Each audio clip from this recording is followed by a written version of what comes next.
Good morning, good morning.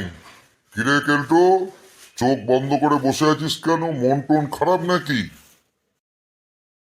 না sir, সত্যি মনটা খুবই খারাপ। কেন? তোর আবার কি হলো? আমার আগের মোবাইলটা স্যার খারাপ হয়ে গিয়েছিল, ওই জন্য কালকে একটা মোবাইল কিনলাম। কিন্তু যখন আমি মোবাইলটা নিলাম তখন আমি তারে জিজ্ঞাসা করলাম সবকিছু ফিচার আছে তো? বললো হ্যাঁ আছে, কোনো সমস্যা নাই, আপনি এটারে নিয়ে যান। কিন্তু বাড়িতে এসে দেখলাম স্যার আমি যে ফিচারটা খুঁজছি সেই ফিচারটা মোবাইলে নাই। কোন ফিচার? ব্লুটুথ না ওয়াইফাই? না না স্যার, ওই সব ফিচার নয়। আমি যে ফিচারটা খুঁজছিলাম, আরে ওইটা বুঝতে পারছেন না? কি করে বুঝবো? তুই তো বলতেই পারছিস না কোন ফিচার। আরে স্যার ওই ফিচারটা, ওই টর্চ লাইট ফিচারটা। সব ছেড়ে দিয়ে তুই হয়তো টর্চ লাইটের ফিচারের পিছনে কেন পড়লি? স্যার যা পড়াশোনায় চাপ, এই চাপের জন্যই তো টর্চ লাইট ফিচারটা আমি খুঁজছিলাম। স্যার আপনি তো আবার বলবেন হোমওয়ার্ক না করে আসতে পারলে, এই জন্যই তো ওই টর্চ লাইটের ফিচারটা আমি খুঁজছিলাম। লোডশেডিং হয়ে গেলে ওটা জ্বালায় পড়াশোনাগুলো করব। আমি কমসে কম ওটা 100 ভোল্টের মতো লাইটটা আমার দরকার হয় স্যার। ঠিক আছে, ঠিক আছে, তা ওটা চেঞ্জ করে আনলেই হয়। ভালো দেখে একটা নিয়ে আসলেই হয়। স্যার কি করে আনুম? ওইটা তো আমি ট্রেনে আসছিলাম, ট্রেনে একজন হকার উঠেছিল, ওর কাছ থেকে ওই মোবাইলটা কিনলাম। এখন তো ওই হকারটাকে খুঁজেও পাওয়া যাবে না। সত্যি তো বড় সমস্যা। যাক, পরে আবার তুই একটা ছোট টর্চ লাইট কিনে নিস। আজকে আমি তোদের কিছু মৌখিক পরীক্ষার প্রস্তুতির জন্য কিছু কোশ্চেন জিজ্ঞাসা করব। যদিও এটা জেনারেল নলেজের, তো আশা করি তোরা সবাই ভালো ভালো উত্তর দিবি। রে পেঁচো, তুই বল, সিনিয়র আর জুনিয়র এদের মধ্যে পার্থক্যটা কি? স্যার এত সোজা কোশ্চেন, আমি বলতেছি। বল বাবা পেঁচো, তুই বল। স্যার সিনিয়র মানে হচ্ছে সমুদ্রের কাছে যারা থাকে, সিনিয়র। আর জুনিয়র মানে যা হচ্ছে স্যার চিড়িয়াখানার কাছে যারা থাকে, জুনিয়র। চুপ কর, চুপ কর, বস। তোকে দিয়ে কিচ্ছু হবে না। পরীক্ষায় পাশ করতে পারবি না এরম ভাবে পড়াশোনা করলে। স্যার আমি বলবো। বল বাবা রিকি, তুই বল। স্যার সিনিয়র মানে হচ্ছে যারা বড়, জুনিয়র মানে হচ্ছে যারা ছোট। এটাই হচ্ছে সিনিয়র আর জুনিয়রের মানে। Good good, very good.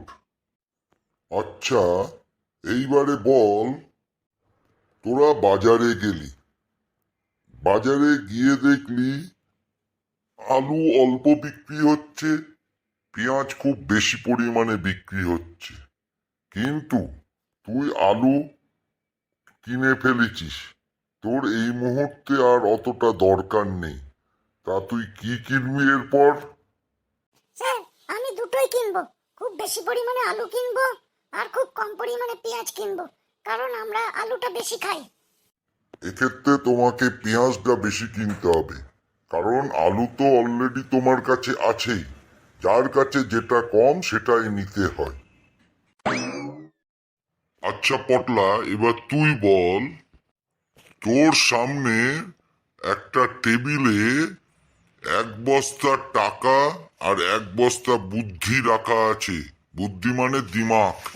তুই কোনটা নিবি? স্যার আমি টাকাটাই নেব, এক বস্তা টাকা লইয়া আমি চলে যাব। ভুল ভুল, তোকে সবসময় বুদ্ধিটা নিতে হবে। আমি কিন্তু বাপু বুদ্ধিটাই নেব। স্যার আপনি তো একটু আগে বললেন যার কাছে যেটা কম সেটা নিতে হবে। আমার কাছে তো অনেক বুদ্ধি আছে, এই জন্যই টাকাটা নিয়ে আমি চলে যাব। একজন সায়েন্টিস্ট মানে, নাম করা সায়েন্টিস্ট মানে বৈজ্ঞানিকের নাম বলো। মেরেছে রে রিকি, কি সাংঘাতিক কঠিন প্রশ্ন। এই যে ছেলে, তুই বল। স্যার আলিয়া ভাট।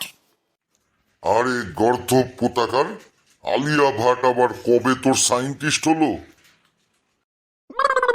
স্যার ও একটু তোতলা আছে, ও আলিয়া ভাট বলতে গেছে। Yes yes, good.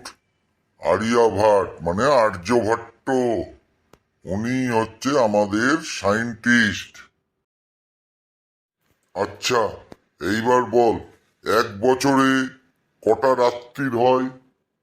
স্যার এক বছরে বছরে 10টা রাত্রি হয় স্যার। সেটা আবার তুই কি করে বললি 10টা রাত্রির হয়? কেন স্যার, এক বছরে 9টা রাত্রির হচ্ছে নবরাত্রি, আর একটা শিবরাত্রি, মানে টোটাল 10টা।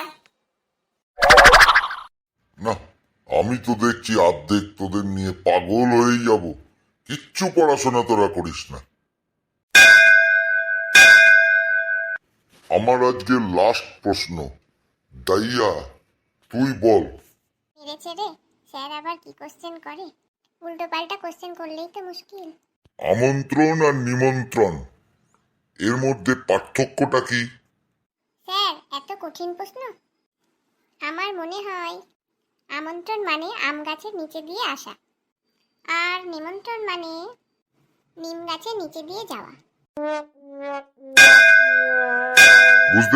বুঝতে পেরেছি তোরা এখনো পরীক্ষার জন্য ঠিক রেডি হতে পারিসনি। মৌখিক পরীক্ষা কিন্তু এগিয়ে আসছে, সুতরাং আজকে এখানেই ছুটি। তোরা হোস্টেলে যা, ভালোভাবে পড়াশোনা কর।